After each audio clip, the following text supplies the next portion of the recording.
Can you guys give us some background, like where you're from, your childhood, not too much, but how you become, you consider yourself a communist, I suppose, all right? So how you become a communist, and in today's world, and I've been in the U.S.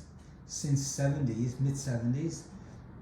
Communist was a dirty word. It's scary. So my name is Alex.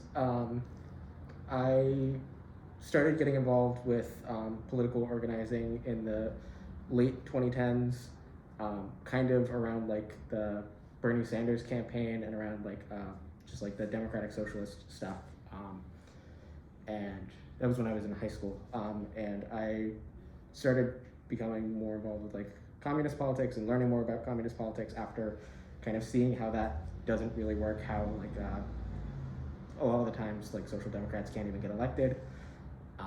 And then I really started doing more things and learning more when I started getting involved with student organizing when I was in college and doing some like labor solidarity organizing on the campus that I went to school on, and kind of seeing how the police interacted with labor struggles and kind of developing an understanding of how the state is fundamentally opposed to labor struggles as opposed to the working class, and that there's no really other option than fighting the class struggle out to its end. So what attracted you to Bernie Sanders? I think it was the whole like liberal idealism stuff. I think it was just seeing how much suffering there is in the world, seeing how poor conditions are in the U.S. and how much disparity there is in people's quality of lives. Which part of town? Which state? Yeah, I grew up in Massachusetts. I grew up in Massachusetts, and yeah, I grew up in a middle class family, and it was just it was kind of shocking to grow up in this little isolated bubble where people are all like middle class, and then seeing how much suffering there is outside of that in order to be able to hold that up. And kind of, I was attracted to like the social democracy, to the Bernie Sanders stuff, because that was all of what they were rallying against, and it kind of comes through seeing how both like social democrats, when they have power, act, and seeing like the inability of them to even take power in a lot of countries is not really effective in solving any of those issues of inequality, of really fulfilling its mission that it sets out to accomplish. Mm-hmm. So my name is Sabine. I grew up all over the U.S. All over the U.S. Yeah, I was born in San Juan in Puerto Rico, and then I lived after that in Ohio, in Wisconsin, in Florida, and in Arizona. Wow. My dad, we say immigrated, but the PR is a colony of the U.S. So legally, he's been a U.S. citizen his whole life, but he moved to the U.S. when he was young and followed jobs all around the country, and so I sort of grew up following those jobs with him, with my family. I first got involved in communist politics during Occupy. At the time I was living in Arizona, and so I went to Occupy Phoenix. I was young, I was in high school, I think it was 15, 16, many years ago now, and you know, I went there because it was a social movement. It was a thing that was happening, and I had a couple of years earlier attended my first demonstration at an action against Senate Bill 1070 in Arizona, which was a bill that gave the police sweeping powers to stop people that they suspected of being illegal immigrants, which was basically just blanket permission for them to pull over Latino people, which included my dad, which happened one time, and that was what activated me politically. At Occupy, I went looking for more of that energy, and what I found was instead a lot of anarchists, a lot of liberal reformists, a lot of social democrats who didn't really have any strategy or understanding for what it meant to achieve the goals that they didn't even really have a way to articulate themselves. And so I was pretty disappointed until a meeting where members of the Revolutionary Communist Party USA, the Babavekian cult, started speaking out. And they said, we need revolution. We need communist revolution in this country to break the rule of the ruling class and start constructing socialism. And they were the only people talking about that seriously. And that was really attractive to me at the time, but because they used the revolution word, which as a young person I was very interested in, but also because they seemed really serious about it. And they had really serious and really clear ideas about what it meant to do that. And so I got involved as a young person very briefly with Avakian and his strange group, and very quickly found out that they were not particularly serious. I went to a couple of their meetings. They started trying to get me to read Bob Avakian, and I couldn't care less, started just doing a lot of studying on my own, and then I went to college and I got involved in student organizing at the time. That was right around when the first wave of Black Lives Matter protests was happening in this country, and so participating in those and like really directly interacting with like state violence and with the role of police brutality, not just against like the sort of Black internal colony, but also against protesters, really just solidified those ideas and like I think served to consolidate a lot of things that I had like loose eclectic ideas about what it meant to be a communist, but that really transformed it into no, we need to have organizations of professional revolutionaries that are capable of like turning these things into like real revolutionary struggle for change. Your first exposure to the communist idea was what? Mainly getting involved through student politics. Like I was involved in a student group like right when I started college, and it was a Food Not Bombs chapter, so they do like mutual aid stuff, and we would have reading groups after them. And I think one of the first things I read with them was George Jackson's Blood in My Eye, and it's a very powerful book. It's a good text to read. I think that was one of my first like real exposures to it, and like actually discussing it and talking about it with a group and talking about like how can we start to apply lessons about like the class struggle to our organizing today as students, and like figuring out how to deal with like the whole multi-class character of the student movement and how to weave through that. And it was engaging with politics in a way that like it didn't seem like other people were doing, like a lot of the like more liberal groups were doing on campuses, and it was pushed me to where I am now, I think. What was the student organizing involved?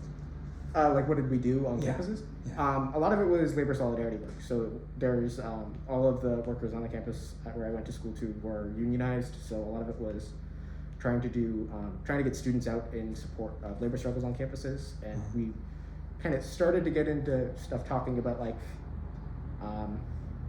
the difference between like communist politics and trade union politics, and kind of discussions around that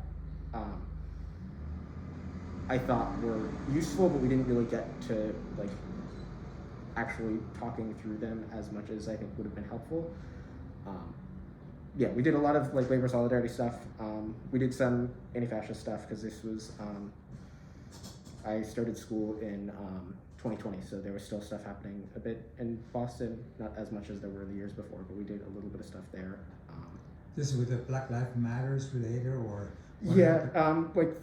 Following that mainly, because in Boston the uprisings didn't really last very long. They were very quickly co-opted by a lot of like NGOs and more revisionist groups in the city. Mm-hmm. What year was that? That was 2020. That was May of 2020, I believe. Yeah. Well, I'm saying that you're saying the uprising of the. Yeah. So that was 2020. Okay. Yeah. The after George Floyd was killed. Right. Yeah, there was protests Nationwide. Yeah. And in Boston, they only really lasted through May, and then they very quickly kind of got co-opted by NGOs and then the Democratic Party. Right. Yeah, it fizzled out everywhere. At the time in Phoenix, it fizzled out a lot more quickly than it did in a lot of other cities. I think some of that had to do with the lack of activist infrastructure there. In a lot of other cities, there's a very strong like activist milieu of like social movement organizers that have been involved in that work for a really long time. And Phoenix, despite being a huge city, hasn't been a huge city for very long. It hasn't really been like a major city for more than about 30 years. And as a consequence of that, there's not an infrastructure or a sort of like institutional knowledge that's been retained there about movement organizing. That's really only recently coalesced itself. And so Occupy Phoenix died really quickly. We were swept by the police once, and it didn't ever really pick back up after that. What year was that? Oh, That's a great question. 2011, I think. Yeah. Okay. Yeah. I 2011. mean, I was so excited. It was incredible at the time. Yeah. Sweep around, just almost like the COVID, and then it disappeared. I remember being a young person during like the Iraq War and, Right. and during the occupation of Afghanistan and calling the invasion of Iraq by Right. the U.S. imperialists, and like the complete lack of organized response to that among anti-imperialists here was, even as a very young person at the time, like it was palpable and it was disappointing. Yeah. And it didn't feel like there was a movement here for many, many years. And then Yeah. Occupy happened, and suddenly it felt like things were possible that hadn't Right. been possible before. Now, there are different brand of communists in the U.S. So, can you give us a landscape? There are, obviously, as you said, there are dozens of trot groups, and some of them are involved in real or like meaningful political work. I would say the majority are just interested in slinging polemics between one another. Right. I know Socialist Alternative, which used to be one of the larger ones, is actually in the process of a national split right now. So we'll see what comes of that. But I think that ecosystem is not something that we interact with all that much, both for like political reasons. Obviously, we're anti-revisionists. We're not particularly interested in organizing alongside Trotskyists. But I think also they just, especially here, and particularly after the collapse of the ISO, the International Socialist Organization, Trotskyism hasn't been as strong in this city as other brands of revisionist Marxism, of which the PSL, I think, is probably the most significant. That's Party for Socialism and Liberation. Uh-huh. They are what's called a Marxist organization, so they follow the line of Sam Marcy, who was a member of the Socialist Workers' Party in the 50s and 60s, and who split to found the Workers' World Party. Workers' World, right? Yeah. Which is also still around in the city. Yes, Right. yeah. So both Workers' World, and then PSL split from Workers' World in the 2000s. Oh, okay. But they share, for the most part, the same like ideological and political outlook, which is a vision of socialist politics that's guided by this concept that they call global class war, wherein the sort of main stage at which class struggle takes place is not, between, it's not the contradiction between like private ownership of means of production and socialist production. It's like instead particular to the relationships between what they describe as the like proletarian camp internationally and the like sort of camp of the bourgeoisie internationally, or the imperialist camp. And consequently, they take positions in support of like either reactionary regimes or other expressly capitalist states, merely on the basis of their opposition to U.S. imperialism. And I mean, the degree to which I think that's like a distortion of Marxism should be obvious, right? Like concrete analysis of concrete conditions means like we should side with the revolutionary mass movements in those countries and not with the sort of dictatorships, merely on the basis of an international, like a question of international alignment. Right. But that's also what led those groups to support the revisionist USSR after Stalin's death. Yeah, so that's interesting. In that case, their theory is that the working class in the U.S. is also oppressor class to the third world in that sense. Kind of. They're not quite third worldist in that way. Okay. It's more that, because on paper, right, they still believe that like revolution in the United States needs to take place in order to like break the imperialist might of the U.S. Right. So like politically, their problem tends to come more with a focus on like international politics and on like sort of foreign policy, as it were. Which like if that were merely a question of anti-imperialism, I think it would be laudable, right? A commitment to the struggles of peoples against imperialism is critical. The problem becomes the form that it takes. And the support that they show to, again, like outright reactionary or revisionist regimes. How these differences manifest in organizing in the labor movement?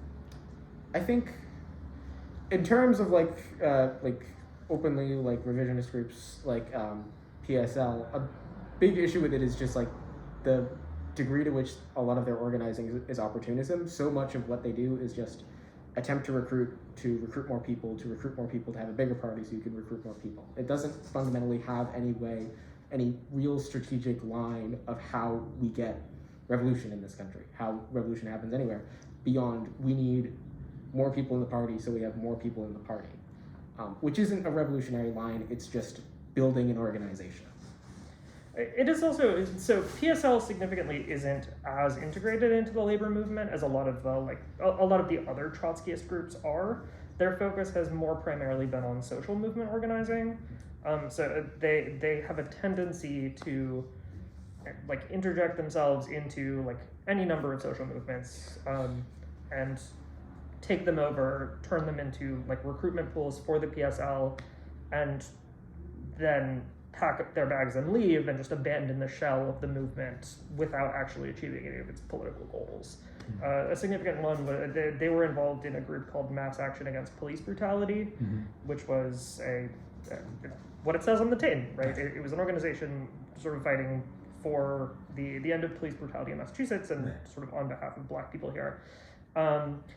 They entered it, recruited a great deal of their activists, trained them as Trotskyists, and then abandoned the organization and just up and left when they had a disagreement with a leader who wouldn't like concede to their political positions, and they took all of their activists, packed their bags, and ran, and the organization collapsed until 2020 when they repeated the same thing. And that kind of opportunism, I think, is consistent with their strategy, but they aren't as integrated in labor organizing as, for example, Workers' World Party was. So like Workers' World Party here has a strong presence in the bus drivers union. It has, it does like caucus organizing around like LGBT issues in the labor movement and things like that. Whereas PSL has mostly been focused on social movements. The extent to which they are really involved is really they show up at picket lines sometimes. It's a little, like people who go to things in the area know, like they always show up in a red sweatshirt with like their logo on it, and they show up with signs with their logo on it, and they'll show up to like any high profile picket line. So like they showed up at like a lot of the UAW pickets that were happening last fall, and that was really the extent of their involvement. I mean, social movement, there's all brands of things, right? In the labor movement, what is the landscape among the left? I would say the most significant organizations are probably, other than DSA, which is mostly connected to the like labor staff, basically, for like their links are with union staff and not particularly strong with like rank and file. There are exceptions to that, obviously, but for the broad strokes, that's been their historic focus. I would say, at least in my experience, Freedom Road Socialist Organization has the strongest links to the labor movement. They're pretty extensively involved in the mail carriers unions. They're pretty extensively involved in at least some logistics unions all over the country, but especially in like the Chicago area. Is that right? I didn't know that. I thought when I left in 2007, they're mostly in Minnesota. Yeah, so they have a lot of people in St. Paul, a lot of people in the Chicago area now, and then also in Florida more recently. But they grew a lot after Occupy, and in the 2010s they saw a lot of growth. But weren't there two labor? I mean, yes. Road, then So now there's Liberation Road. Yeah, they call it Liberation Road. Okay. So my understanding is that they're undergoing some sort of process of dissolving into another like left regroupment organization. I don't remember what it's called, but they're pretty extensively involved in the SEIU. Service. Yeah, Service Employees International. Yeah. In fact, SEIU had a national convention in Philadelphia just a few weeks ago, and so I saw their parade and demonstration and all that stuff. Yeah. Yeah, there's a lot of SEIU staff that are with Liberation Road. Okay. Again, I don't know how extensive their contacts are in the rank and file, but I know Liberation Road has always been interesting politically, to say the least. They seem to have taken a lot of the worst ideas of Freedom Road and Worst ideas? like what kind of ideas? They're far more oriented towards electoralism than Freedom Road, particularly after the 2016 election. They took the line, along with a number of other groups, that there needed to be critical support for Biden to resist Trump fascism. Right. And that took them down a route where I would describe it as a sort of like opportunistic support for electoralism and for what they describe as like non-reformist reforms.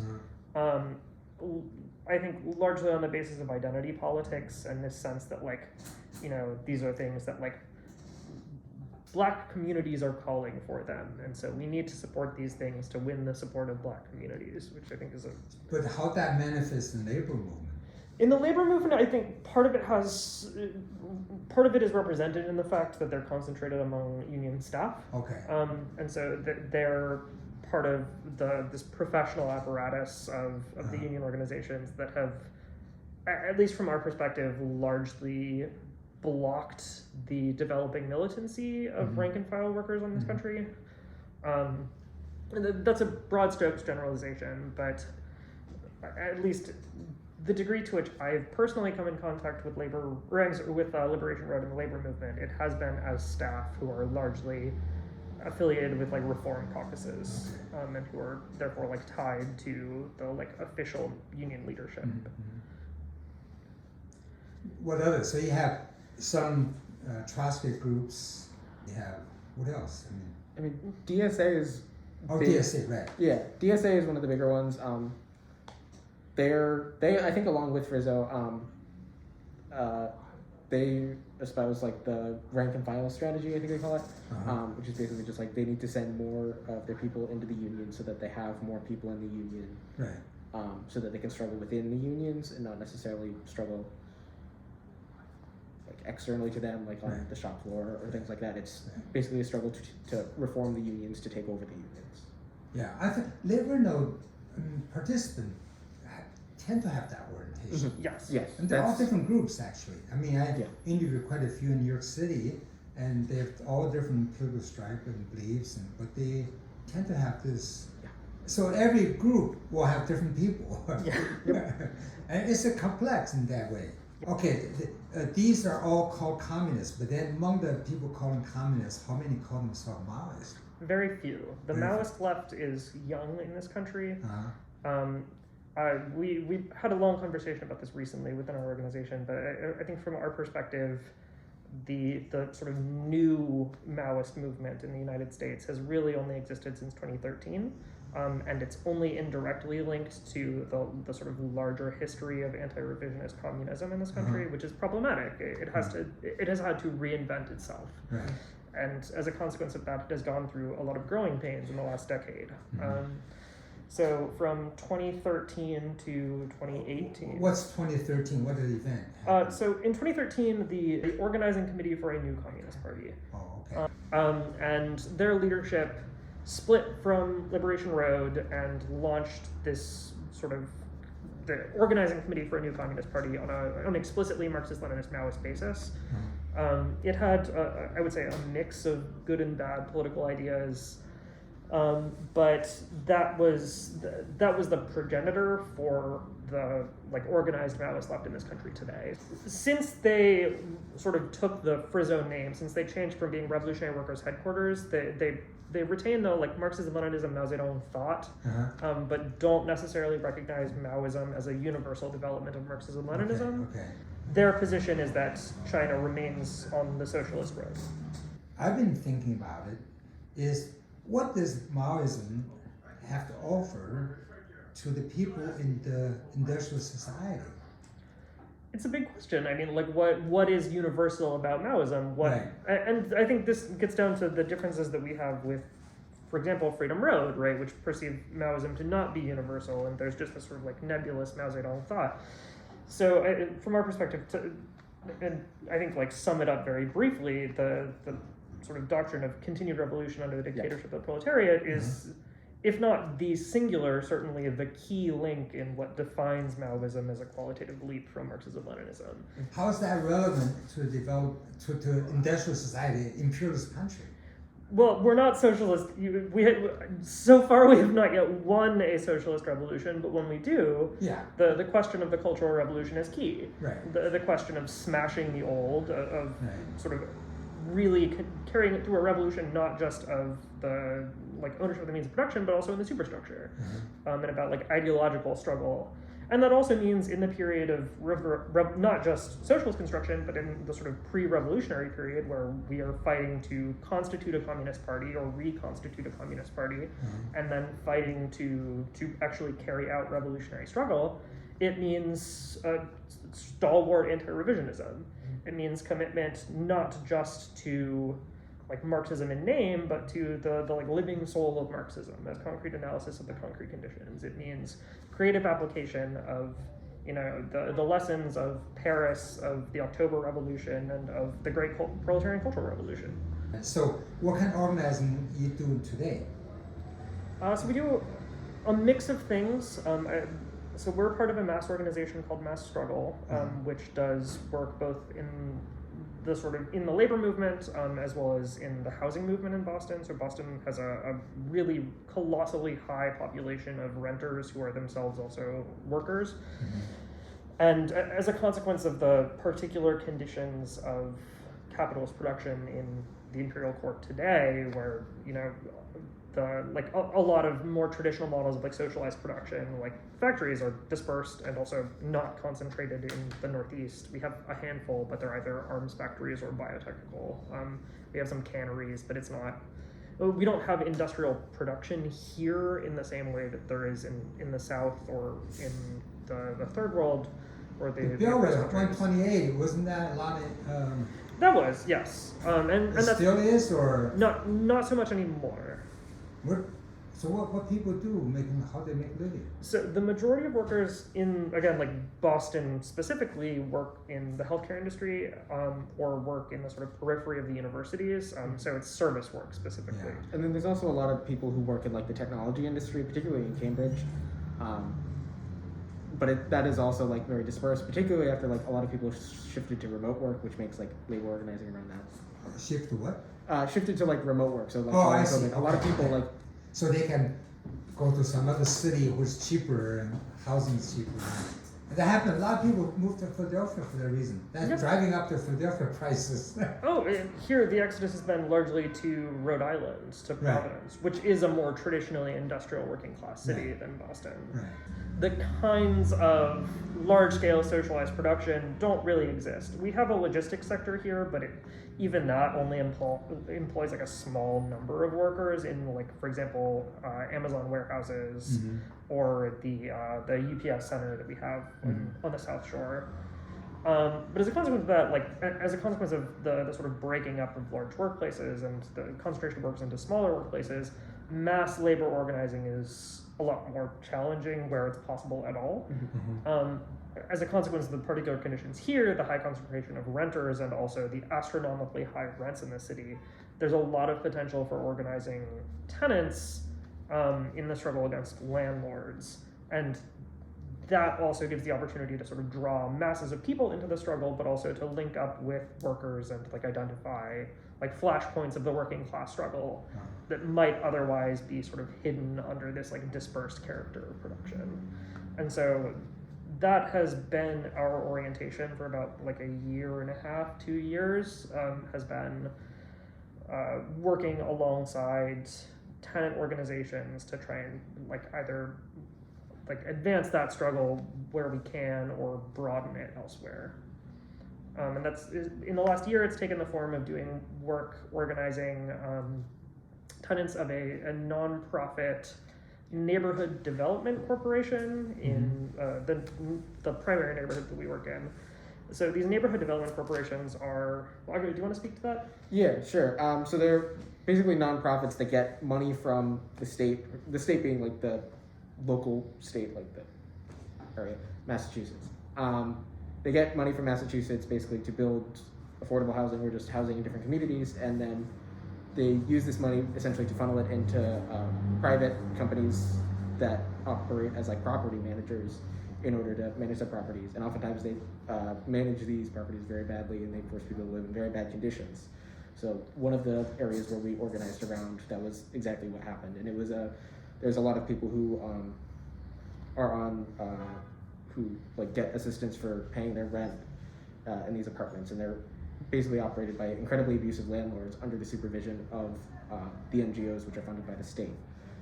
So in these areas, it's kind of it's a little bit of a unique way of organizing, because not way of organizing, but it's a unique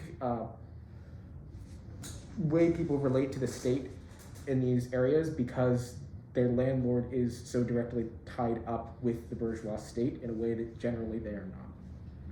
Yeah, so it's not just like a typical renter and landlord relationship.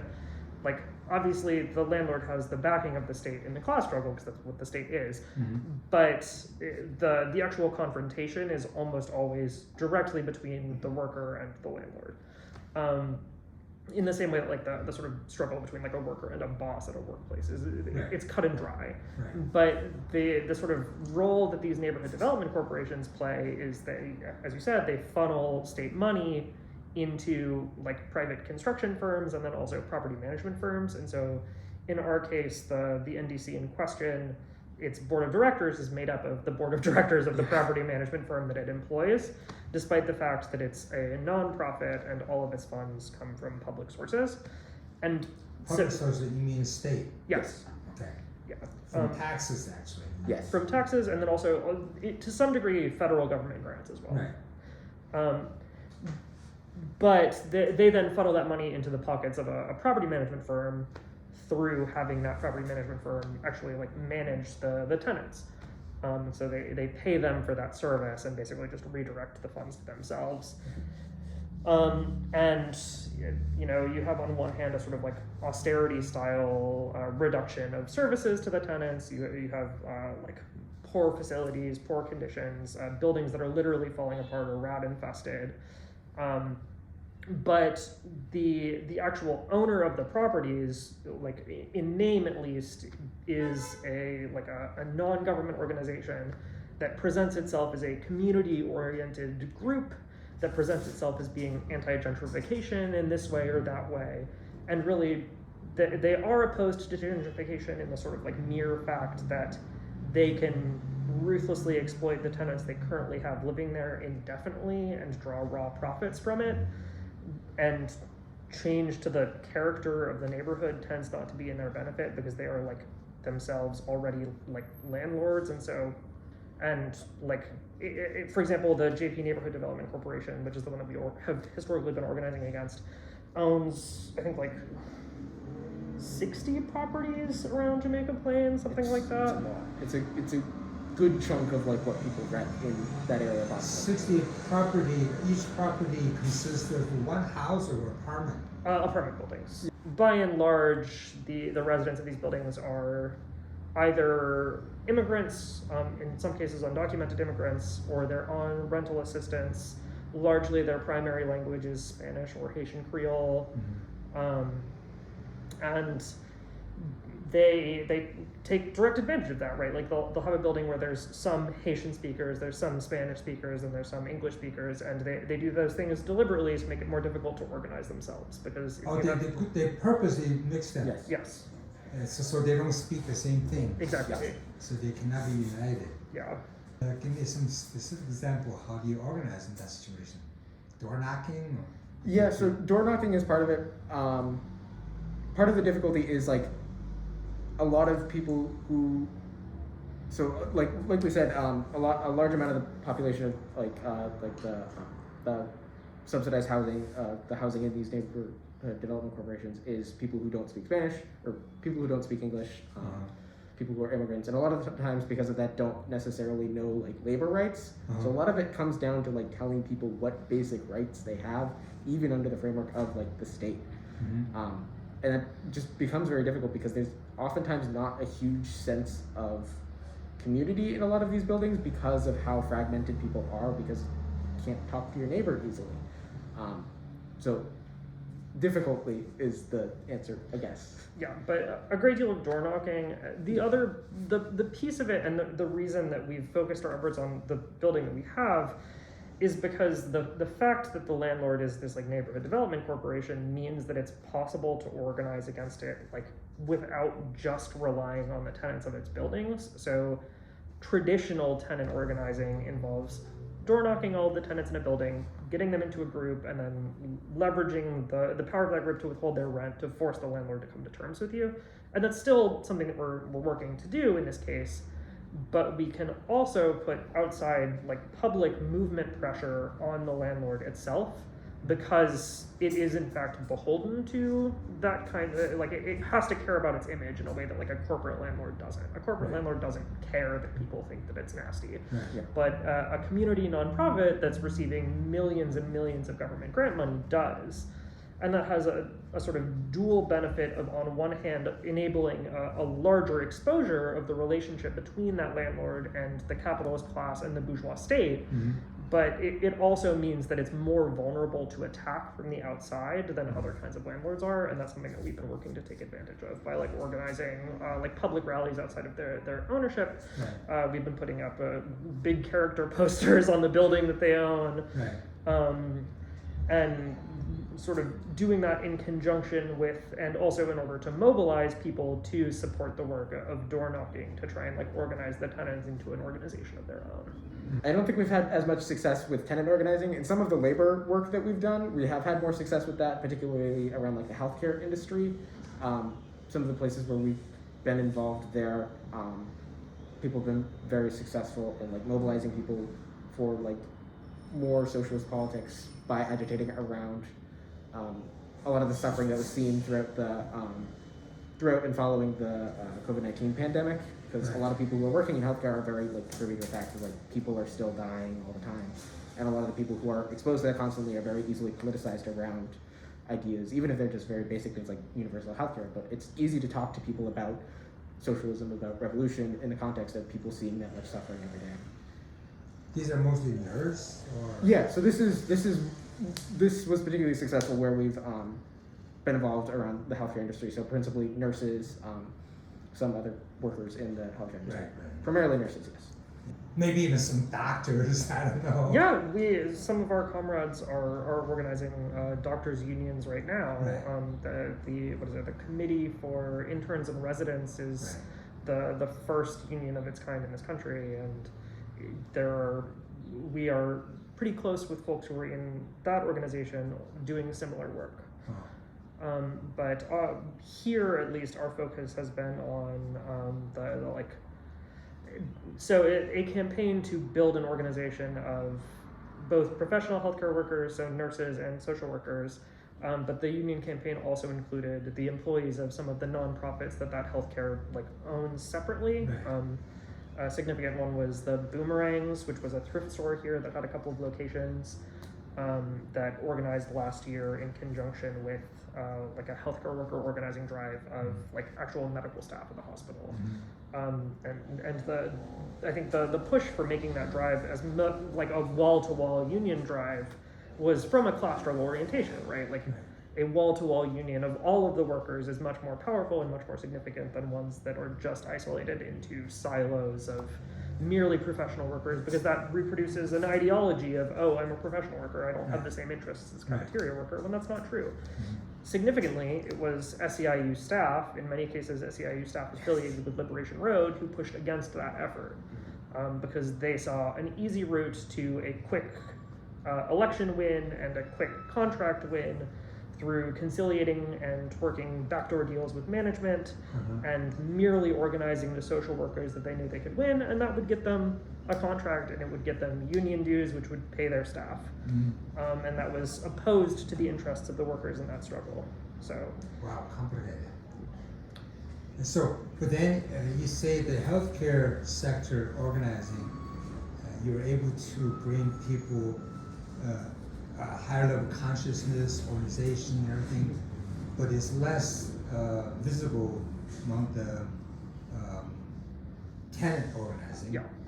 Then why do you still work on the tenants organizing? What is the goal of there? I'd say for our involvement with with labor organizing in the healthcare industry was more successful in that area, largely because we could involve outside forces as well.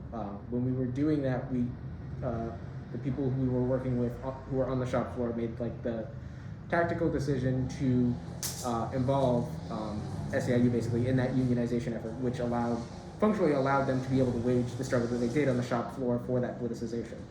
And that doesn't exist to the same extent with tenant organizations, we have to go about it all on our own. So it's slower going, and we're still working on it. You think the potential are similar, or potential would be very different?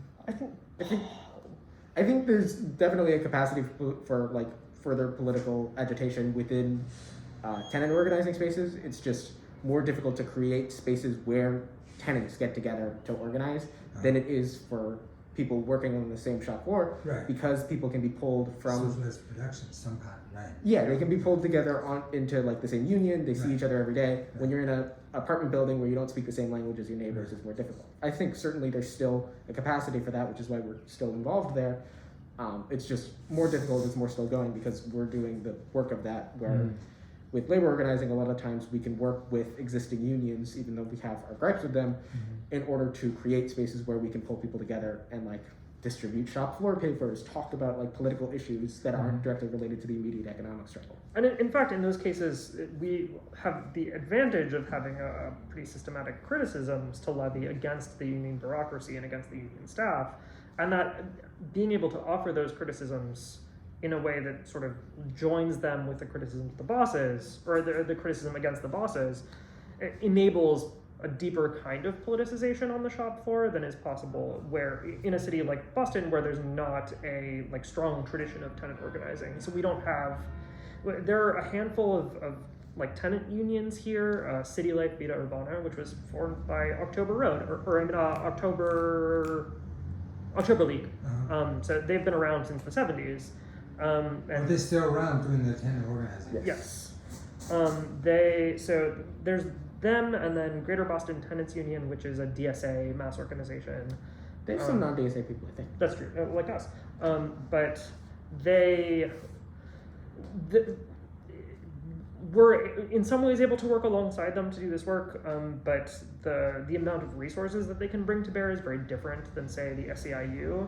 And so we're sort of in a position still of having to create and administer all of these structures independently, which requires a lot of overhead and forecloses our ability to do the level of political agitation that we'd like to at all stages. But the hope is that a sort of investment in this protracted process will lay the groundwork for sort of more and deeper political work in the future. It's also like engagement here in this site, like we have learned substantial amounts in like how we go about tenant organizing in situations like this, as compared to like previous attempts at like tenant organizing that we've engaged with, which have been a little bit less successful in the past, because all knowledge comes from social practice. Us practicing tenant organizing, us working on creating new organizations allows us to engage more effectively going forward. So both in the healthcare sector organizing and the tenants organizing, there must be all different left groups involved also. For tenant organizing, I think the main other group that's like, the two groups that are active, like you said, are City Life Vida Urbana and the Greater Boston Tenants Union, which are both somewhat active, but like there's not a whole lot of activity in tenant organizing in Boston. For labor organizing, there's the existing unions, so like we worked with SEIU a bit to like more formally organize some shops into unions, but like a lot of what we've done is like trying to struggle on the shop floor to create shop floor organizations. We refer to them by their own terms sometimes, but there are other groups that kind of pop up, but a lot of the times they don't really try to do the same thing that we're doing and try to create shop floor organizations. Usually the extent of involvement we see is a couple of the like fringe trot groups showing up with a sign and trying to get people to join them. I remember very distinctly we had like a banner at one of the rallies that we had, and a trot group who we had never spoken to, nobody worked on the shop floor, had spoken to them, showed up and just wrote their name really big on the banner. That's really the extent we're seeing like our interaction with other socialist groups in the labor movement. So, because a lot of the groups that are involved in Boston are engaging more, like we mentioned this earlier again, are engaging with like trying to get people onto union staff, trying to get people to be like the full-timers in SEIU, in the other unions in the city, because a lot of them see the rank and file strategy as the way forward, as reforming these unions into like red unions or just more political unions, if not explicitly red, as the way to push forward the revolutionary struggle. Well, these are not mutually exclusive, is it?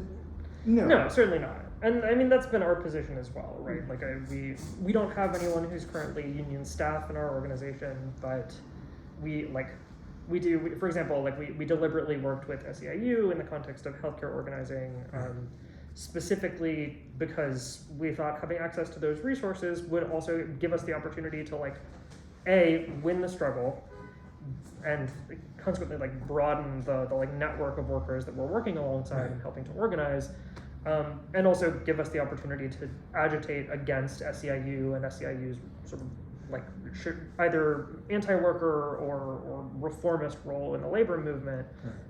But like we did the same. I'm a journalist, and we did the same in the context of my organizing struggle, where we deliberately made the choice to affiliate with the newspaper guild, for largely the same reasons, to like get access to those resources and broaden that particular struggle during the organizing campaign, which also broadened the like number of workers that we now get to directly interface with, that we get to organize, that we get to influence, and in the longer term that we get to politicize.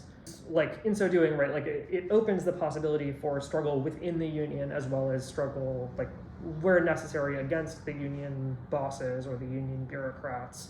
Although I think the News Guild is different than SEIU in the sense that it has a far more democratic and progressive orientation, whereas SEIU is actively anti-worker, at least 1199, Yeah, the local that we worked with was particularly bad. Even like I've like there were like SEIU was involved in the campus where I did student organizing stuff, and like it was shocking the degree to which like the local was actively sabotaging efforts on like the shop floor with one of the healthcare firms that we were helping organize.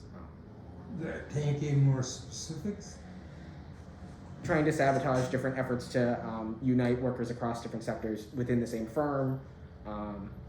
So specifically, they were trying to break the back of the effort to make a wall-to-wall union. They were really committed to either just organizing nurses or just organizing social workers and not a broader organization of workers at the shop. They leveraged identity opportunism to try and basically red bait our comrade who was involved in that union drive, to like isolate him from his colleagues and sort of label him like an agitator and sort of opposed to the campaign, and turn the workers that he worked with against him because he was militant, because he was willing to confront management, because he was disciplined, because he wanted to organize the fight back.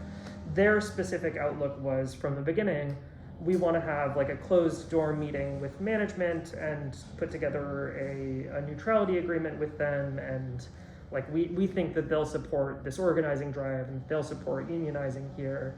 And really that outlook came from a place of, we want this over quickly, we don't want this to be a big fight, we just want a union to exist, and then we'll bargain a contract on your behalf without you getting any say in it, and then we'll be done, and you'll be paying dues, and we can walk away and not have to worry about it anymore. And it'll be interesting to see what the long-term culture of the workplace there is in like a year or two, but they won their election last year, so we'll see. Did they win the election last year among nurses or among other sectors? So all of the sectors. So they were successfully able to organize every worker there. All of the healthcare staff specifically. So nurses, social workers. Because the boomerang wasn't part of that, right? Yeah, lab technicians. So the retail workers and the other service workers that are like in that shop that are like owned by that company are organized they're still part of SEIU, but they're organized as a different bargaining unit. But really this effort came in spite of the efforts of the union, which was just... So your comrade actually won this struggle? In a sense, yes. Yes. Okay. Yes, they won the union struggle, but they were targeted very aggressively for it, basically. Yeah. By the SEIU staffers? Yes. And as well as management, but like that's a constant. I don't think we can understate how bewildering it was to see a union act in this aggressively of an anti-labor way, particularly like seeing how other locals of SEIU operate. It was incompetent. Yes. But it wasn't just one staff member, it was the entire SEIU staff. they were local. doing things of local. 1199. We've had good experiences, fairly good experiences with other locals of SAU in here. Right. It's just, But actively undermining the efforts of the workers to organize themselves. But once you organize this part of SAIU, right? Yep. So, but one of the upsides of that, basically, by using these outside unions, and we can develop like very solid critiques of like how the union is operating, how it is siding with the bosses, how it's acting as basically it's trying to unite communists on the shop floor Right. or people who are sympathetic to the struggle. unite communists? Well, so unite. The idea is build committees of like militant workers, Right. and then use those as a vehicle for developing communists through the struggle against the Right. bosses. Are there these committees? What percentage consider themselves communists? Right now, Probably very few. very few. Yeah, I mean, we would describe that as a long-term orientation. Right. So we've referred to these as like we talk about like building struggle committees, Right. where the idea is a committee that is composed of like workers who are both developing themselves and like doing internal political education, while also like more broadly mobilizing everyone at the shop to fight the boss every day, not just during the contract campaign. Right. And also to fight for every single pushback that the bosses make against the workers gets a response. Every attack against the working Right. class gets a response. And that's been our orientation. And so far the like sort of initiators of those have been communists, but we have yet, and this is the problem that we've seen in I think like many of the aspects of the political work we do, and not just us, but in our experience the broader communist left, is we've struggled to successfully like use those as vehicles to transform more than a small handful of people into communists. We've gotten some, but it's always one or two people at most.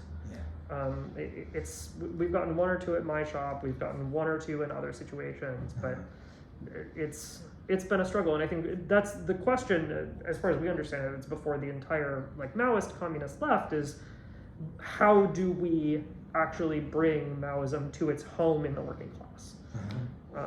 And we're all experimenting with a dozen different things to try and figure out what it means to do that. Right. And I think generally our orientation towards working on the shop floor is more so than within the reform caucuses of the unions is one that is characteristic of like the anti-revisionist of the Maoist left in this country. Generally the orientation that we have of like working on the shop floor and creating committees is something that's more unique, I would say, to the Maoist left in this country than to other areas. Generally, the rank and file strategy as like as an orientation is much more pervasive, and is like dominant entirely outside. So basically, your committee is like a rank and file strategy. Yes, but the rank and file strategy tends to be a strategy for reforming the unions, and that has not been our emphasis. Our emphasis has been less on reforming the unions and more on like organizing the workers into committees to fight the bosses. Well, I mean, then if you do a lot of struggle on the front line, you'll eventually also transform the union. That's absolutely, and we think that's a much better outcome than attempting to like focus on doing union politics in order to like sort of attempt to transform that. We agree with the rank and file strategy so much as like we want more people on the shop floor struggling. Like, I think everybody who's a communist would agree with that. I think the division we're saying, the like difference between what we're saying is the rank and file strategy as such, as put forward by Frizzo, as put forward by DSA, is to put more communists into the labor movement in order to take over the unions, in order to have basically socialist-oriented unions, and doing that basically from the top, taking the union apparatus, and then, you have a union of socialists, of communists. And what we're advocating for is rather the other way, is building committees on the shop floor in order to create either new structures or take up the unions from the bottom up, rather than attempting to seed people into the full-time staff of the union apparatuses, of like the stewards on different shops, in order to basically impose those politics from above, which is kind of loosely implicit in the rank and file strategy.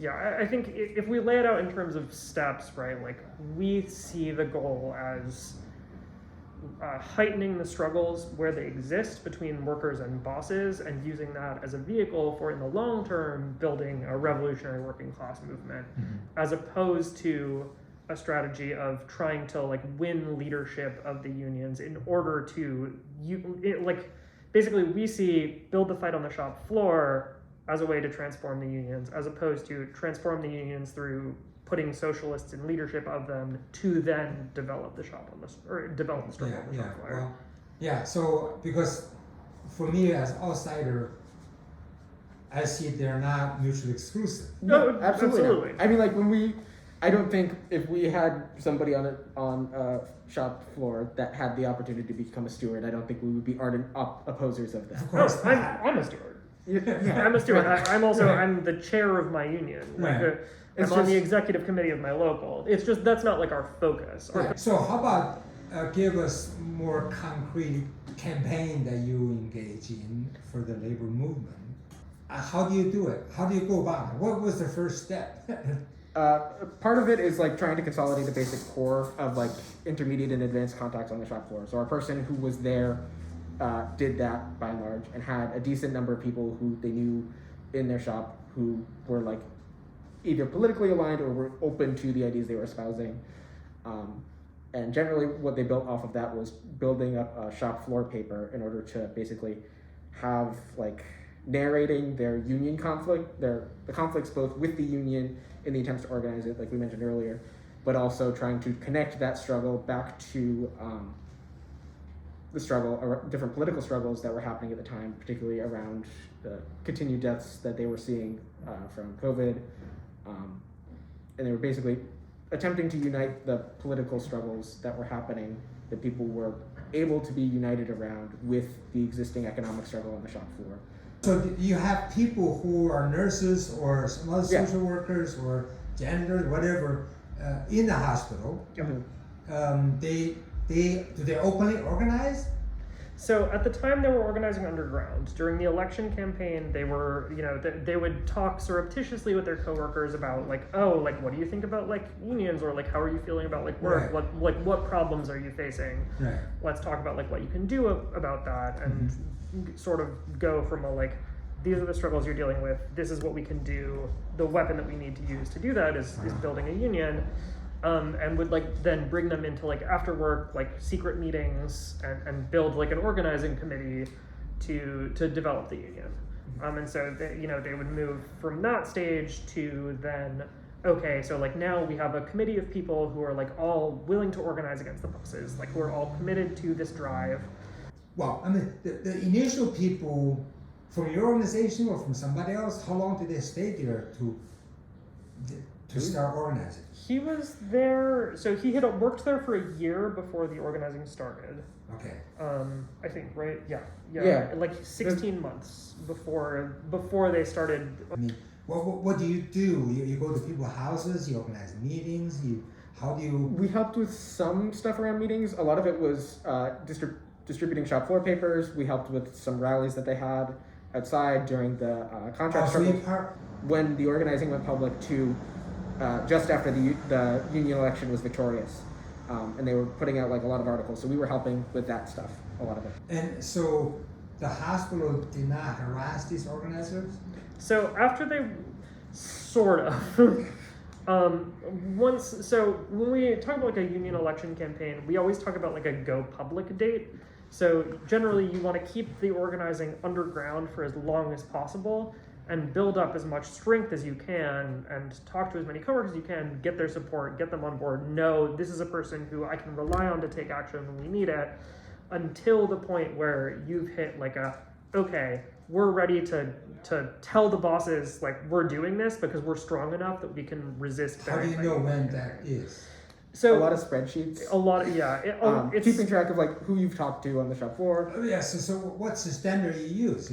Making sure you can win your election with the NLRB, the National Labor Relations Board. Oh, so you have more than 50% people actually. Usually you shoot for like 70, just so 70%. You're really sure. Yeah. So you have 70% secretly on board. Yes. And then you can't keep a secret, really.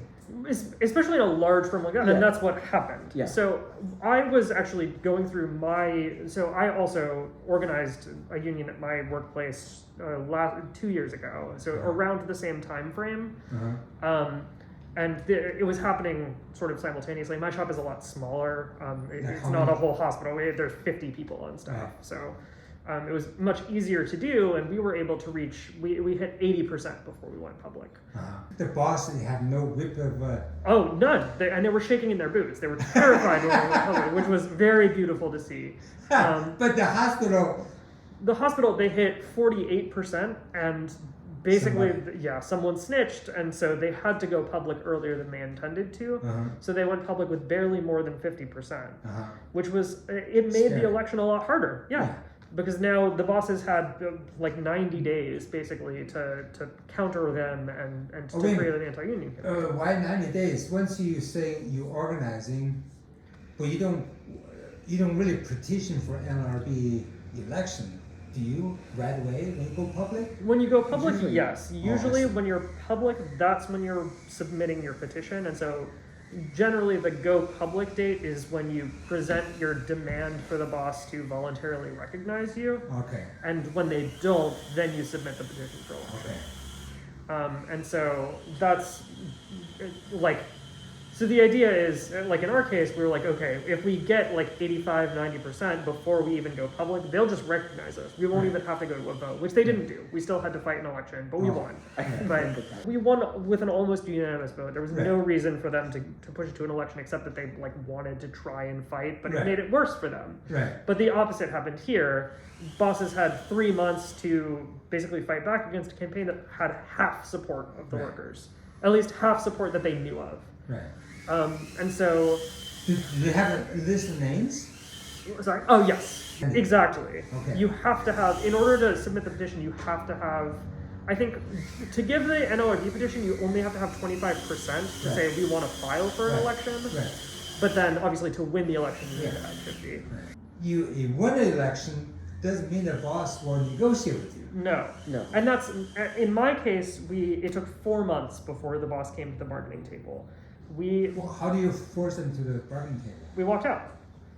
My shop has been very active. We have walked out 5 times since we organized. We have not yet gone on open-ended strike. We're building towards that, but we have done 5 either single day or 2-day or 3-day walkouts, because that's the only way we can force them to. Right.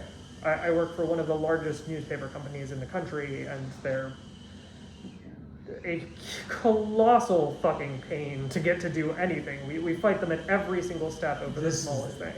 Because they're so anti-worker, our shop is very, very militant. We're very organized, when we take action, every single member, with like 2 exceptions, is participating in it. So almost wall-to-wall action every single time.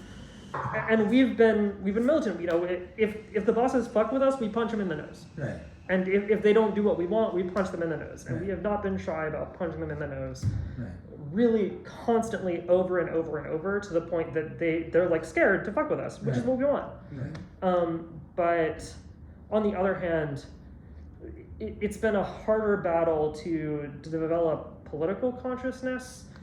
We've had some success. We're in the process of building a like coalition of, like, within the broader news field, so not just at our shop, but some success in laying the groundwork to build like a caucus of anti-imperialist journalists, on the basis of like opposition to the role played by the newspaper and like media industry, because like the industry is so bad. In the New York Times, for example, which is part of our union, are propagandists for Israel. I mean, you protest against Israel, the genocide. They say you're anti-Semitic. Exactly. Crazy. Yeah, and it like. The Times does that, the Globe does that, USA Today does that, every single one of these papers does. And there are a lot of journalists who are anti-imperialist, who are opposed to that, and because of the nature of the work, you're not supposed to be allowed to make public political opinions. You're like, I can't talk about where I work, because if I do, I'll lose my job. And that's true of many of the people that we work alongside. But it also, like, there is a basis for building anti-imperialist organization among these workers that's different from healthcare workers, because that contradiction isn't as immediate for them, whereas for us it is. And so that's the angle that we're trying to take to like develop more strong political consciousness and political struggle, whereas for the healthcare workers, it's been a focus on like the relationship between like the state and its response to the COVID-19 pandemic, and also like oppression of LGBT people in this country. because like healthcare workers interface with that very directly. As patient or as worker? I mean, Both, actually. Yeah. So in this case, the like healthcare clinic in question, it's a nonprofit that originally got started in the 70s or 80s, providing care to people with AIDS and HIV. right. And so since then, it's grown into just being like a large healthcare firm. Right. But that's how it started, and so it has this history in the community of being like an LGBT friendly healthcare provider. Right. And so it has a very strong LGBT patient base, and also much of the staff is LGBT, Right. which has made it really easy to link those two struggles together. So there's a support committee of patients, like of LGBT patients who rely on the hospital, who like have been mobilized to support the union campaign, for example. Go public in a sense, and then you announce you're going to have an election. So that's 3 months. Is that 3 months? Yeah. Something like that. 90 days. What did you do? The first issues they were doing was agitating for like vote yes in the union election, but also here's how the union relates to us as workers, relates to the bosses, relates to the state. And also, this is what the boss is going to say to you when they find out you're going to vote in the election. So he's doing a vote yes campaign, but also here's why you should support here's why the bosses are fucking you and opposing queer rights and are mishandling the COVID-19 pandemic. So it was uniting the vote yes campaign, the immediate economic struggle for like organizing, with the political struggle that people were immediately exposed to by their work in the healthcare industry. Right. It was a victory, but it was a close victory. Yeah. But any concrete examples? I mean, for outsiders, you cannot go in the hospital to talk to them, right? So we were less involved in the inoculation than like just our colleague who works, or I mean our comrade who like literally works there. Right. As outsiders, we can do to support that, but in many ways the newspaper, or I mean the newsletter, like served that function, right? Like it becomes a tool that you can use to inoculate people, and that's exactly what it became. It became a this is what the boss is saying, this is what the boss is doing, this is what they're going to do, this is how we need to respond. And in one case there was someone who was, I think, either fired or threatened with being fired, basically implicitly over their support for the campaign. And that became like the topic of one of the issues of this newsletter. Was like, this is happening to this person, we need to like unite against it, and like this is like, we can't allow this to like break, like our drive. This is what we need to do in order to stay united and win. Like that particular aspect of it has to really come from like within the workplace. And I think like one of the things that we saw from the SIU in terms, like we're talking about like them being incompetent, them being like it wasn't just that workers at the shop were doing all of the work to organize themselves, which is in itself a good thing, right? Like we want to see that, but the things that SEIU was trying to do in order to inoculate the workers, in order to win the election, were like actively counterproductive. Like what kind of things did they do? They basically said, we're going to go sit at a Starbucks outside of your work, tell people to come meet with us, and we'll talk to them about inoculation. Which is so stupid. Yeah, you go to the workers. You don't ask the workers to come to you. In their defense, how did they go to the workers? I mean, so the thing was that they were not interested in training the workers themselves to do that work, right? Like in my shop, in my case, like News Guild staff gave, like they offered us trainings, they offered us resources so that we could then perform that inoculation with our own colleagues. Right. And in SEIU's case, they had no interest in providing those resources to workers. They wanted to be the ones to do it because they wanted to create a reliance on themselves. Right. So like I remember at one instance where we had like some outside people help, which was like myself included. We were like phone banking just before the union election. We were we were calling people up because like we had spreadsheets of people's numbers and stuff. And we were phone banking, and SEIU was actively trying to get us to stop phone banking and calling people to tell them to vote yes. Because they didn't want us to do this. They wanted to do it themselves and to not include anybody who worked on that shop in like calling their colleagues to tell them to vote yes. Which is just on its face completely ridiculous. Like on the campus where I have gone to school, like there's 2 different locals of SEIU on the campus. One of them, like I've talked with one of the representatives who comes in, like one of the full-timers they has, who come in and like he openly tells us and tells like the other people, he openly tells like the students and like the facilities workers who we organized with, yeah, you guys should be creating like shop floor organizations. It shouldn't be just your stewards doing everything. It shouldn't just be the union organizers coming in. And we had the exact opposite experience with 1199 in the instance of organizing this this health clinic. It was just completely bewildering that they were openly telling people, do not organize for yourselves. You voted yes, so you need to tell us to come and organize for you. Yeah, so obviously in the union movement, the staffers have all kinds of people. Yeah. Like you have okay. communists on there, you have people who are liberals and careerists. Right. And also some people just want to have, if this thing wins, this is on my resume. And that was their orientation here. Maybe not correct to say that's all SIU, but at least this is It was this local. Yeah. This local. So it was just like one particular.